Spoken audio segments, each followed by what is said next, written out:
anybody who's into mountain biking in the Michigan area has probably heard about this trail, and they're saying that it's going to be one of the next big destinations for Michigan to draw more people in. Thanks, Tyler. Thanks for having me. It's great to connect. I love to hear other people doing cool stuff like this, and getting the word out there for other people, and maybe inspiring to get more people on bikes. That's always it's a good thing. So a little bit about me. I've been in the mountain bike community for probably 14-ish years now, and it started out with just getting group rides, and next thing you know, getting into racing. Get heavy into this adventure thing. My wife and I like to travel. We like to do, explore different areas, take our bikes, take our kayaks, hiking, pretty much anything you can put the word adventure with. And it just really stuck and started meeting a lot of cool people. I like to organize things and put things together, and, putting events on, putting group rides on, and it just really took off, and it evolved all the way into what it is now, and that's actually a base camp. That's like a little mini resort around the Dragon Trail. So that's that's my snapshot. I love it. I'm really, really excited to dive into kind of your story and this base camp itself. I'm a big camper myself. We like to do adventures and whatnot. We've done like a month-long trip where we lived out of our truck for a while, but we've also stayed around Michigan. We always go up to the UP, and there's just like little tiny campgrounds everywhere. I've always thought it would be so cool to just do exactly what you're doing and buy a plot of land and build out a campsite. So I don't know. It seems like your story is kind of all funneled down into this pivotal moment where you're taking that community that you've helped build out, that you're a big part of on the west side of Michigan, and now you're creating a place for everyone to come together, actually camp, hang out, and then during the day enjoy these trails that are around you. Is that a pretty good summation? That's a great summation. Yes. And actually hearing you say it, I'm like, yep, that's pretty much how it happened. Yeah. It started as, community and the passion for the community, passion for the people, passion for the industry, the mental health of getting together with other people. When I was getting started and getting into the sport and getting back to being healthy and outdoors and all that, I'm like, where do you find these trails? Where do you find these people? Where do you find these group rides? I decided like it's harder to find that, so I'm just going to create it. I'm just going to create group rides that people can show up to. So that's a big part of it too. As I wanted to create something that I couldn't find for my own use. And maybe this is a good way to kind of step back and do a little pitch for Michigan, because I feel like a lot of people kind of ignore Michigan. They are typically drawn to the mountains, the hills, and everything, but Michigan's pretty gorgeous in the fact that we have all these lakes. We have a massive like mountain bike system, mountain bike trails. We have the Great Lakes, allows people to kind of surf and jet ski and all this stuff on. But because a lot of people don't travel to the Midwest for this, they don't really know what it's all about. And you're on the west side of the state, I'm on the east side of the state, and I can drive, I don't know, half an hour, 45 minutes and reach 10 different trail systems. What is the setting and the experience like over where you're at? Oh, you are so correct. And just to touch on that a little bit, like, my wife and I do a fair amount of traveling, like I mentioned, and, we go to Colorado, we go to Brevard, we go to Bentonville, and it's kind of cool as the more we travel and the more we get out there to hear people say, oh, you're from Michigan. We love Michigan, and here we are thinking we're in their Mecca, their mountain bike amazing spot, and they're bragging up Michigan, and there's, so the more traveling I do, this is going to sound maybe weird, but the more traveling I do, the more I appreciate Michigan, because we do have, some of the best woods, some of the best summers, some of the best, we all might say in February it'd be nice to be somewhere different, but after 2 months of the crazy cold. But yeah, you are right. Michigan is, maybe because you and I are from here, we take it for granted or think that it's overlooked. But when you get out there and you start meeting people in different areas, the UP everybody, a lot of people in mountain biking talk about Copper Harbor, Marquette, all these different places, and like, yep, it's our home state. Pretty proud of it.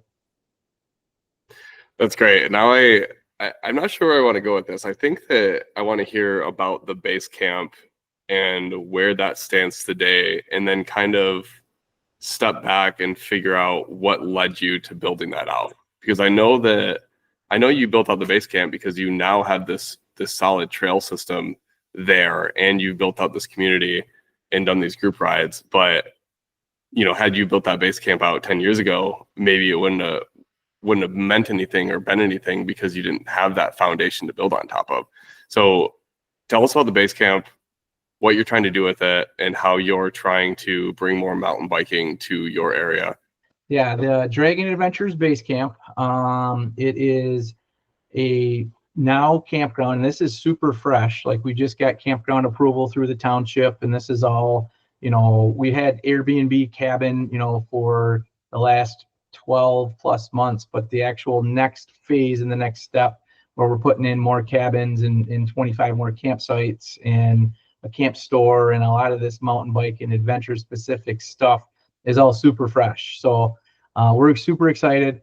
But it started because of the Dragon Trail. Okay, so we're Dragon Adventures Base Camp, 23-acre little resort, but we're a half mile off the Dragon Trail. The Dragon Trail is a 43-mile flowy single track around this great big reservoir of water. It's called Hardy Pond. It's a reservoir of the Muskegon River. And a little bit of that backstory is that was put together. It's been like 8+ years in the making. There's a visionary, this Dave guy, would walk around it, and he said, hey, someday I'd like to see a trail around this big giant reservoir of water. And Martin Hall, I got to give a big shout out to him, and Nick Smith from Nuevo Parks, Martin Hall from the WMMBA at the time. Put tons and tons of hours and years of sweat equity getting this trail to come together. It's across 2 separate counties, I think 2 or 3 townships, and it's also part of big consumers' piece of corporate land. So you could imagine the red tape of trying to get this trail to come together. Anybody who's into mountain biking in the Michigan area has probably heard about this trail, and they're saying that it's going to be one of the next big destinations for Michigan to draw more people in. And like I say, while all of that, I don't want to take any credit for the early 8 years and 10 years of that going on. I did a couple trail days in its early days, and that was where it kind of got my bug going. But I kind of saw the need that area doesn't have enough lodging, doesn't have enough infrastructure, breweries, gas station. Well, it's got gas stations, but doesn't have a bike shop, doesn't have all those types of things. And so I took my real estate background, my passion for mountain biking, my passion for the community, and it's only an hour from my house, and said, let's do this. And here we are. So that's awesome. Is there anything else that kind of draws people to that area? Is it primarily focused on the mountain biking portion? Like, do you have any water elements? Is there anything else that you're planning on building out at the campground for people? I'm glad you brought that up, because I do catch myself talking about the mountain bike side a lot, and that's because that's one of my biggest passions is the mountain bike side. But it is a huge boating area. Within 5 minutes, we have the NCT, North Country Trail, which is for hikers. It's a trail that goes all the way from, I want to say, Wisconsin down to somewhere a couple states south. It's like one of the most popular point-to-point hiking trails in our region, in our tri-state area. So North Country Trail is right there. Muskegon River, which is really heavily known for kayaking and tubing and all kinds of recreational things, that's all right, in the same vicinity as well. So, and the Dragon Trail, which is the 43-mile trail I'm talking about, that's a hiking trail. It is a multi-use trail, so there's a lot of people that hike it. It's so new that there's some of this that we're helping coordinate as well. Like we bought a shuttle bus, and we're starting. It's called the dragon wagon, and we'll take, if you don't, not everybody wants to do 43 miles around this trail if you're hiking or biking. So we're gonna take people, drop them off 10 miles out, 20 miles out, whatever you'd like, and then you can hike or bike back.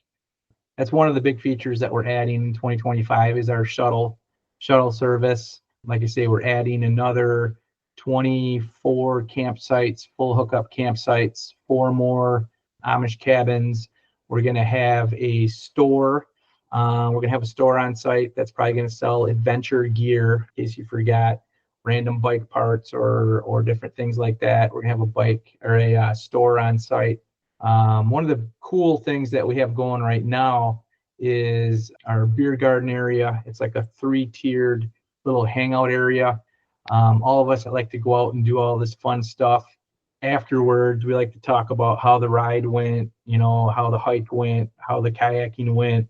And from all the traveling that my wife and I have done, we've kind of taken all of our favorite breweries or beer gardens or recreational hangout spots from different resorts we've been to, and we dumped it all into this, our place.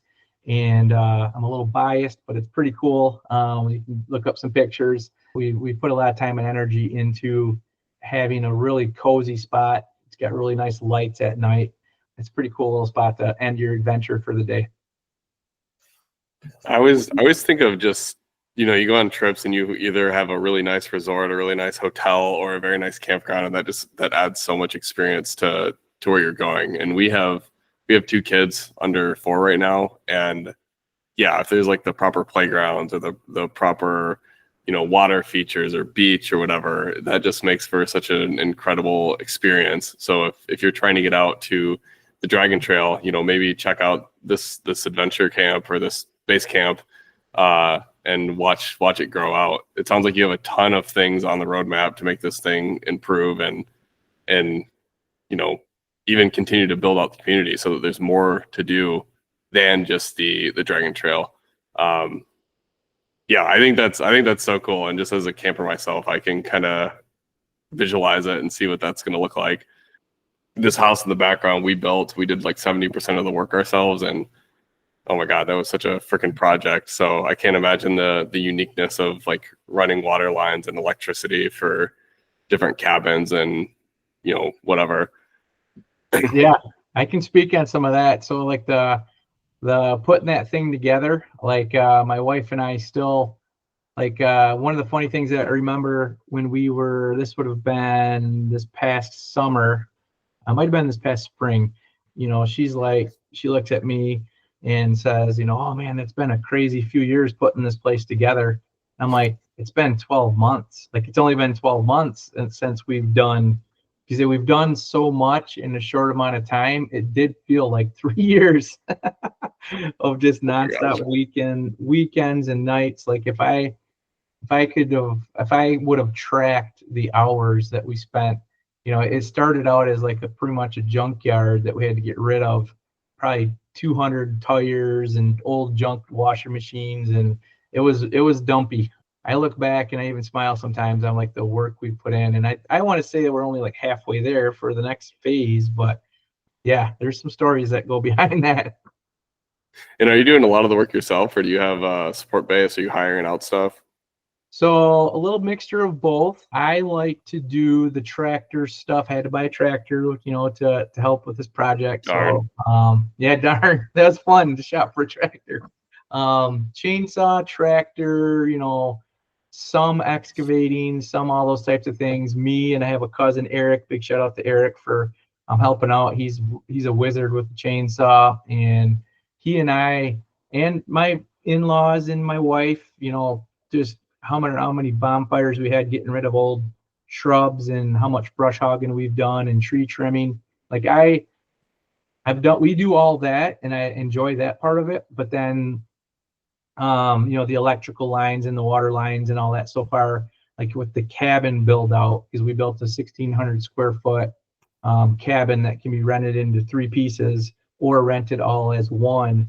That was all hired out. And then we built a 56 by 40 pole barn that was hired out, So I know my limits. I mean, my wife would say, no, you don't, but I know my limits. Now I wanna kind of take a step back and go into what led you to doing this, like that decision point when you decided that we need to have a home base for these people. You said that you did group rides, and I think you mentioned that you actually have a cycling team that you are a part of. Can you maybe tell us what started these group rides, and if they're still going, what they entail? Is it just like riding pavement? Is it actually doing mountain bike rides? What's the turnout normally? Sure. Yeah. So if I go way back, and I, picture those first mountain bike rides, I got into the sport probably just like anybody. I started on a 26-inch rim brake, $400 bike, and quickly realized that I loved the sport. It was getting me out. It was exercise mixed with adrenaline, and I'm like, this is cool. I can exercise and have fun, right? And instead of sitting on the treadmill. And so I got more involved, and it was kind of funny if I look back, that first 12 months of riding, I didn't even know that I had a bunch of really good trails around me. I just stuck to a couple trails, one called Bass River, which is pretty much a green novice trail, and I thought that was mountain biking.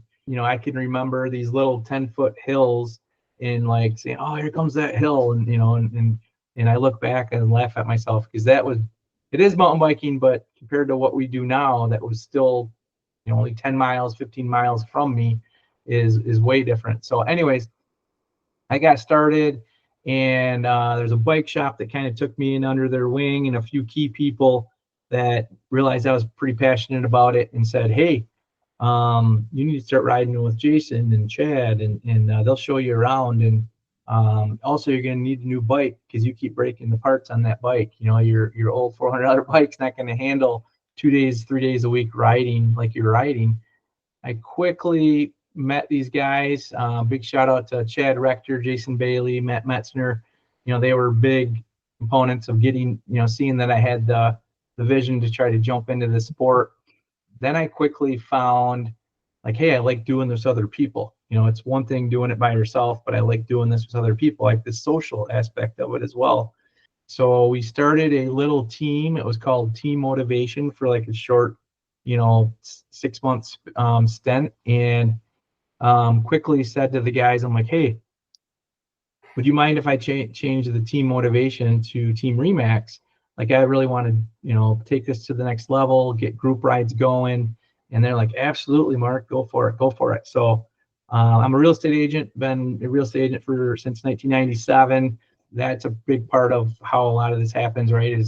Is that's funds my hobby, is the Remax in my career. So I wanted to give back to my career that funds the hobby, and had sponsored this team, the Remax cycling team. And we started small, just with a few riders, back to wanting, I wanted to find out where the group rides were, where the races were. And I started to say, hey, if there's other people asking this, if I'm asking this, there's got to be other people asking this. So I kind of wanted to create a website that had all this on it. I wanted to create a group ride that people could show up and feel comfortable at and learn, what tire pressure you should run, and what this and what that. So I kind of wanted to create that for people I just have a passion for helping people and creating community. And it just kind of evolved. I mean, that's the early stages of it. How many people are you guys still doing this today? Yeah. So it evolved all the way up to 2 group rides, a gravel ride that we would do on Tuesday nights, and sometimes 20 to 40 people on that every week. And then my mountain bike ride is on Thursdays. That one bounces to all of our favorite trails in West Michigan, and that tends to be anywhere from 20 to 40 people as well. My bike team, my Remax bike team, is up to, I think, 40 or 50 right now if you count spouses. So we've got quite the group. Man, 20 to 40, that's a solid turnout just week over week. Yeah. Yeah, I don't take it for granted. It's fun. It's like I say, we just had a global fat bike ride up at the our base camp, and I think we had 15 people. 7 of them I know, 7 of them I don't know, and that's some of my favorite part is the campfire afterwards and sharing a beverage and meeting these other 7 people I didn't know. I mean, that happens on a weekly basis, and hearing their story, what got them into the sport, what it's, I guess I'm a social butterfly, but I like all those parts of it. So this is kind of a odd parallel to draw, but I'm kind of into the Bitcoin scene, and there's like an Ann Arbor meetup, there's a Detroit meetup, there's a Lansing meetup, and they're all kind of like their own section. Different people run it, but we're close enough, we're dense enough that you have a lot of crossover that goes between all of them. And month over month, we probably get 20 to 30 people at each of the meetups, and then you just see this like cross pollination between everything. I'm curious what the rest of the Michigan scene is with all these meetups. There's probably one over on my side of the state that I don't even know about that I should be tapping into. Mm-hmm. Yeah.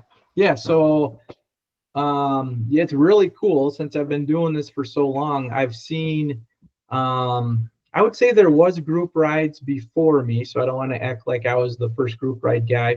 But I will say that there has been others that have started after and have flourished and done really well. And what's cool is that, Grand Rapids, West Michigan's a big giant area. And there's room for, I mean, we're scratching the surface for how many group rides there could be. And the cool thing is there's some that are women specific. There's some that are trail specific that they just go to the same trail each week. There's some that's, kid specific, like we had talked about before. There's the dirt dogs, the coyotes, and that's like a lot of the kids with their dads riding, moms and dads riding with them. So yeah, there's probably more group rides around you than you even know. And that's kind of what I was getting at is how do you find those? And that's what kind of got me into my early stages. And what's kind of cool about our group rides, my group rides as well, yes, half of them are wearing the Remax and they're on a Remax team, but there also is a lot of other cycling teams that join our group rides, that it doesn't matter what brand you have on, what team you're on.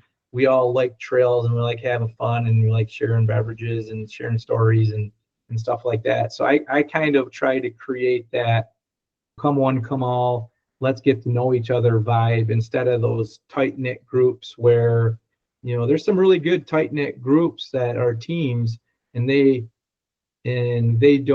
just go and bounce between other rides, which is cool too. It's all of it makes it work, right? Like there's no one perfect way for all of it to work.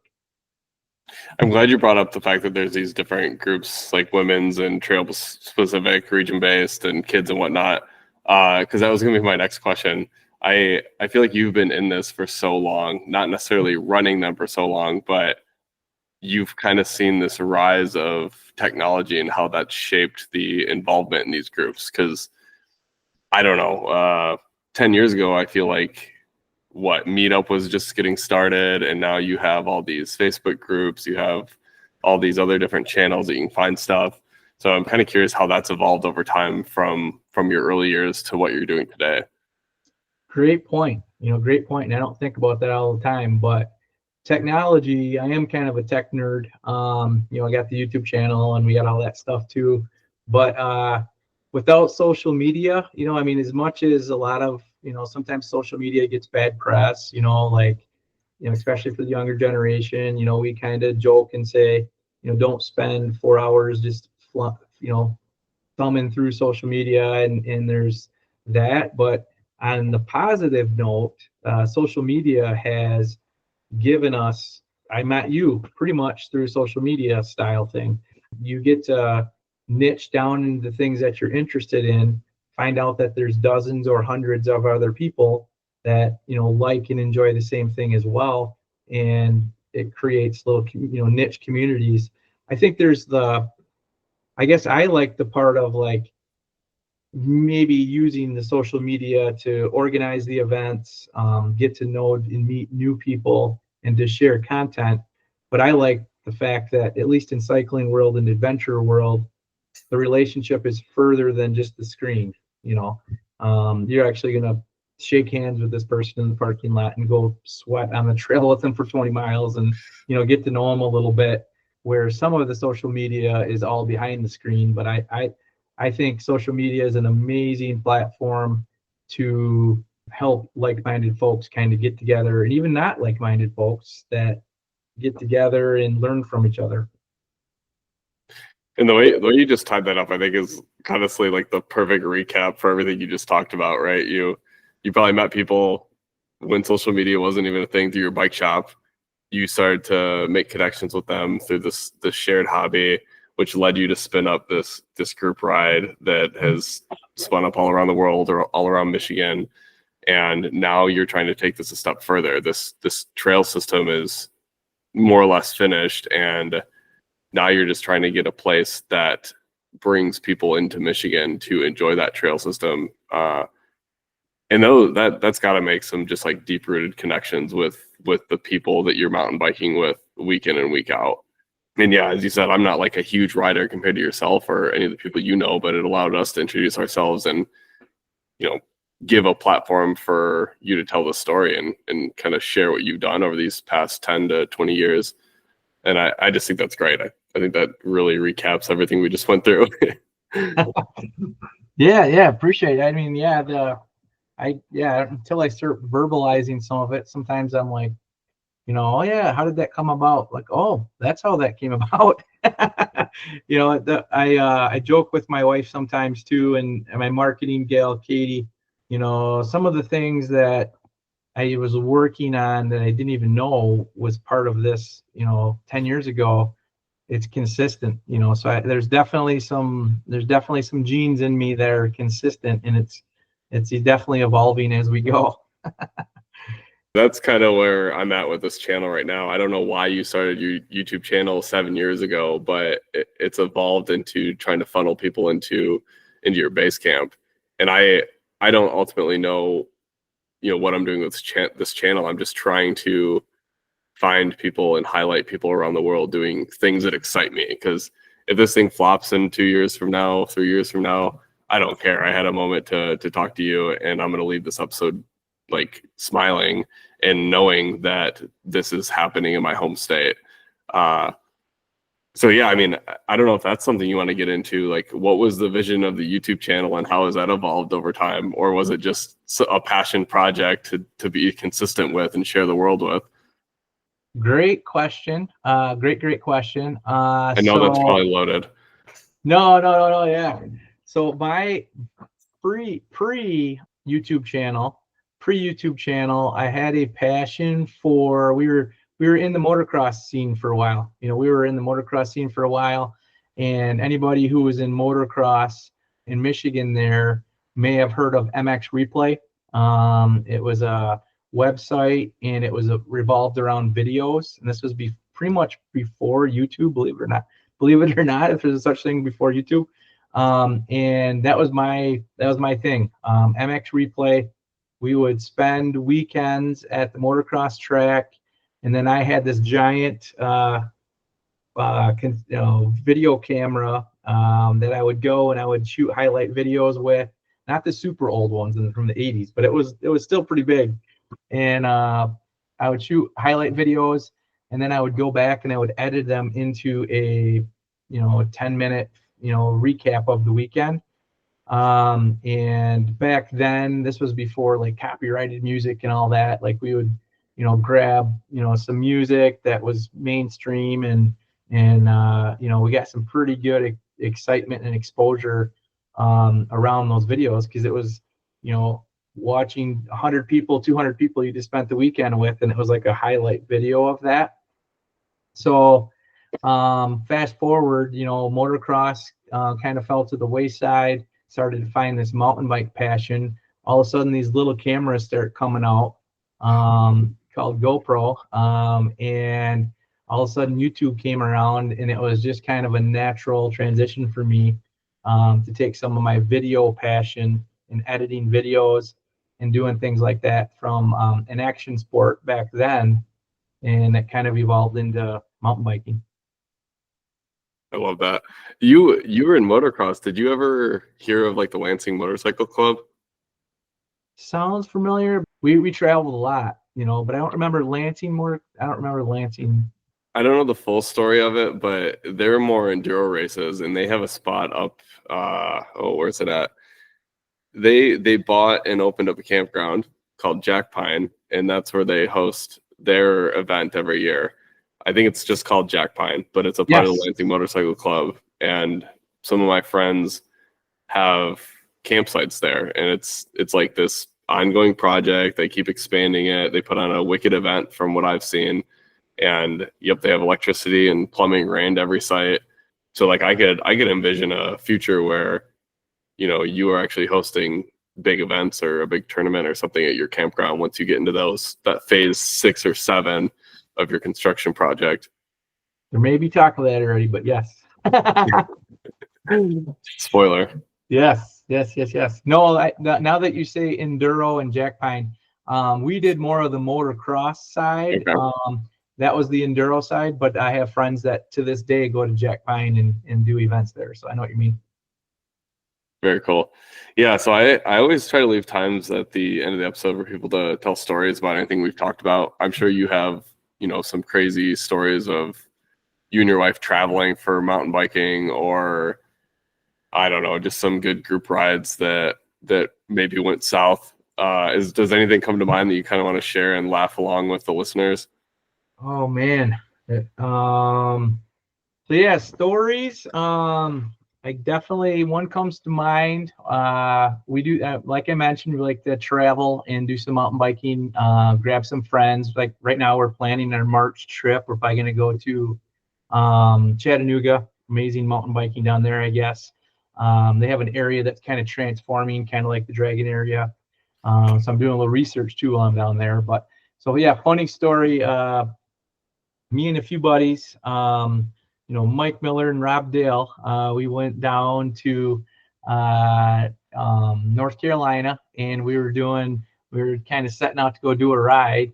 And one of my buddies has an e-bike, and Rob and I are still on our acoustic bikes, and he had an e-bike. So of course, he thought it was funny. Every time we came to a hill, he'd fly up and be laughing and, hey, where are you guys at? And, oh, you guys tired? And as soon as we get up there, he'd be ready to go again.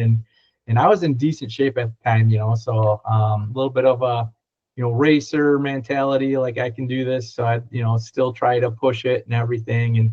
And so we were having a blast. And so we're out there and we go up this section of trail.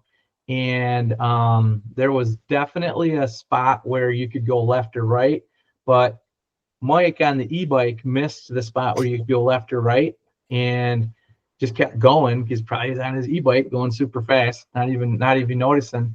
And Rob and I get to that point and we're whooped because we just climbed this hill and it took us a half an hour and we're out of energy, we're spent, we're not lost, but whatever. And so we're like, okay, we started asking other trail users, have you seen a guy, bigger guy on the e-bike? Have you seen? No. Oh, no, I haven't seen him. So we go left, which ends up being the wrong direction that he went. And we go down quite a ways, can't find him. We're running across people. They're saying they haven't seen him. So we're like, shoot, he must have went the other way. So I go back up. I had a little more energy than Rob at the time. And I'm like, okay, I'll go up the other way and see if I can find him. So we go up all the other way. I go up the other way. Now this is the 4th time I've been up this hill. These are mountains. These aren't hills. And can't find him. I start thinking, holy cow, did he fall off this, edge? And he's like 100 feet down, 20 feet down. And is he down there with the broken leg or knocked out or whatever? So it does turn into a little bit of a like panic mode. And we're like, how in the heck did we lose each other? Blah, blah, blah, blah. It's getting dusk. And in the mountains, when it gets dusk, I'm in a t-shirt and shorts. I'm starting to get cold. My sweat's turning into cold, and I'm starting to, and we're in the mountains once again, not just the local trail. And you probably have no flashlights because you didn't anticipate this. yes, no flashlights. We're out of no phone signal, so we're in the mountains with no phone signal. Most other places you ride, you can, have phone signal, and a little bit of panic mode. So I'm like, Rob and I finally said, you know what? Let's go back to the car. It's a 45, it's probably an hour ride back to the car. And we're literally starting to talk about getting, search and rescue. Like it was getting dark. I was cold. I wasn't going to, next thing you know, I'm going to be in trouble of not, having the right gear and all this other stuff. I'm like, let's get back to the car. You're going to have to do this search and rescue thing. How are we going to tell his wife that's back at the campsite? We started having all these like thoughts.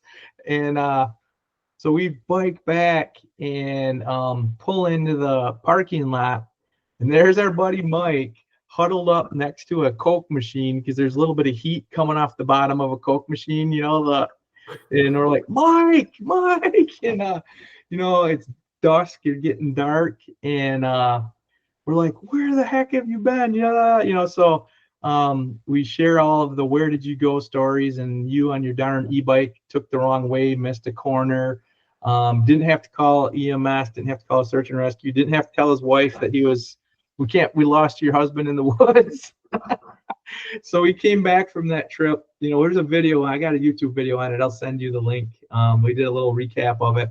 And since then, we now have like walkie-talkies when we go on rides. We now have those little Garmin InReach that you can hit SOS if you ever get in trouble and you're out of phone signal. You can just hit SMS, and it gets the authorities and says there's an emergency on the mountain. So yeah, that was one of our funnier, not funny at the time, stories that we still talk about to this day. Oh my gosh, it only takes one experience like that before you really know how to like prepare. I still have not had to change a flat on my mountain bike. I have everything for it, but I know that when that happens, I'm going to be in like panic, but then it'll happen and I'll know how to do it forevermore. Thankfully, people on the trail are always so nice that they would stop and help me out if that ever happened. That did remind me of a story that I want to tell real quick that's like similar, I guess. My wife and I did a month-long camping trip around the US before we had kids and everything. And I don't remember where we stopped, but we parked for the day or parked for the night, camped, just like a tent, picked up in the morning. We wanted to go do this hike before we hopped in the truck and started driving again. And so we drive to the top of this mountain, park, start hiking down this trail. And as we're going, we run into this group of 4 e-bikers. And we're like, oh, hey guys. And one of them, they're kind of like frantic. Do you guys have any aspirin? Like one of our buddies, we think he's having a heart attack on the trail. Like, whoa, okay. Yeah, man, my truck's right there. Like you can see it. I might have some aspirin in my first aid kit. He's like, all right, well, we're on the clock. So take my bike, ride up there, grab it if you have it, and come right back. And so it's the first time. Yeah, first time I ever got to ride an e-bike. So I start pedaling that thing. I'm like, whoa, Yeah. Thank God we did have some aspirin. So grabbed that, rode right back to him, handed it to him, and he just like beelined it down the trail for his buddy. And then, we said, anything else you need, we'll good luck. And we start going, and eventually the search and rescue team, they had the dude in like a wheelbarrow kind of thing, because they're hiking him out of the mountains in this like one-wheeled cart, and they have like a whole team of firefighters essentially just like taking turns wheeling this guy up the mountain. Wow. So we ran into them, and sure enough, they're like, oh, thank you so much. Are you guys the guys that brought the aspirin? You very well could have saved this guy's life. And then yeah, that was wild. And then we kept going a little bit farther and ran into one of their bikes on our hike back. And we're like, should we bring this up? Like, we know they're going to the top of the trailhead. And so we just like hopped on this thing, swapped riding it as we hiked out of there, and just like left it at the top of the trail, where we ran into one of them. Probably saved them all a trip downhill again. Sure. But yeah, you're talking about dangerous stories, search and rescue with e-bikes and everything. That kind of popped into my head. Jeez, that's a crazy story. Did you ever get a chance to follow up and hear about the guy or anything? I mean, that's a tough. We didn't, but I feel like we got their number or something. Like, I don't remember us having service or anything either, and that's probably why they rode to the top to flag down the EMS or anything. That's crazy. And that's the only place you could drive to that had like the easiest access to them. That's crazy. Yeah. Wild. Yeah, you take a lot of little things for granted, and even with all that crazy storm that just went through North Carolina and Hurricane Helen and the big floods and washing homes away and everything, like we're like this big, we're just a little, and you get in those situations like where we were, and I'm like, I'm an hour away from the car, which isn't that far, but I'm an hour away from the car on a bike, no phone signal, it's getting dark. All of the day users are gone. The day users aren't out there at night. So you are in the forest by yourself, and that's, like I say, an hour from my car, and I know that, you can be 6 hours from your car and have, 10 hours, from your car and having those scenarios. But yeah, it gets real in a hurry, and you start, I started, and I haven't done this. This is a good reminder. I wanted to take one of those classes, trailside classes that can teach you how to help somebody in an emergency. Like, I want my team to have that capability, instead of all of us kind of panicking, looking around, something happens on a trail. So, and I'll just say that's the importance of the group rides, right? If there's people out there that don't know how to change a tire, they don't know who to ride with, they want to get involved, they want to try it out. So, go find your local group or a friend to go do this with, so that you can, at least have somebody to hike your bike back with if your chain breaks in like the best worst case. So yeah, I don't know. I'd encourage anybody to go find their community and start working on it if they want to get into mountain biking or any other sport in their area. Absolutely. Sticking little packs. Well, I think that's a pretty good spot to end. Do you have any, final words or shout outs you want to give? Oh man. Shout out to my wife for hanging through it next to me. No, just kidding. She thinks I'm crazy with all this energy and projects I take on. But no, if anybody's interested in like Dragon Adventures Base Camp, it's the Instagram handle, the Facebook handle, and Dragon Adventures Base Camp. And then my YouTube channel is Adventures with Mark and Amy Deering. That actually the adventure I talked about, with us getting lost, that's on that YouTube channel. There's like a little video recap of it. But yeah, I think those are just a few of my handles. But yeah, I guess I would just say, get out there, create community, get out of your comfort zone, try new things, find others that inspire you to try new things, inspire others after you've done that, turn around and help others be inspired to try new things and create community.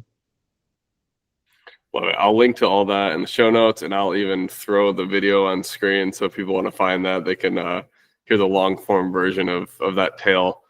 Mark, thanks for coming on. This was a lot of fun, and I wish you the best of luck with your campground and with the community you guys are building out there. Yeah, thanks, Tyler. You definitely have to come out with your family and come camp with us next year, 2025, or whenever you can. Thank you for listening to the Type 2 Fun podcast. If you enjoyed this episode, please give us a follow and feel free to reach out to say hello, give feedback, or share your Type 2 Fun story.